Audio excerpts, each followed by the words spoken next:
Okay, now we move on to writing itself, and I've just spoken about connectives which show you how paragraphs might be constructed. There are in fact three things to teach about paragraphs, and they're the three T's.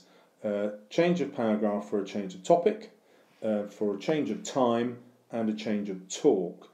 So if you're an English teacher, time, topic and talk is vital. Probably teaching any other subject, topic will come up a lot, but obviously you're also likely to be sequencing things, so changes of time are also relevant. You need to be explicit about connectives in order to get students to link their paragraphs together.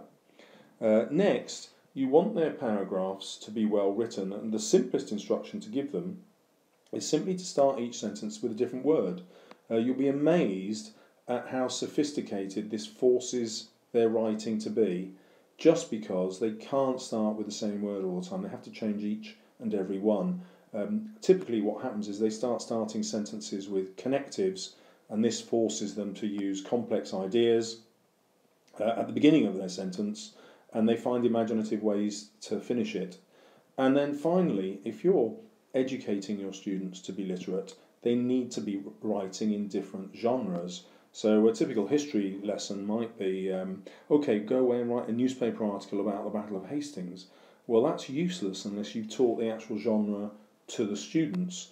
So you'd have to talk about headlines and bylines, how they quote, how quotations are introduced with a colon, how a writer will try and include quotations from different points of view, how they build towards a climax, how the writing never has a conclusion, how in newspaper articles you never put the reporter at the scene. Many students do it as though it's a live news report on TV. So you can see all sorts of particular aspects of the genre need to be taught, and obviously that's the subject of a different video. But if you truly wanted your students to be brilliant at writing, in your subject they have to write in different and interesting ways. Discussions, arguments, persuasive pieces, newspaper articles, diaries, all kinds of different ways of writing. If you do that, students will become better writers. Right, let's find out the next technique.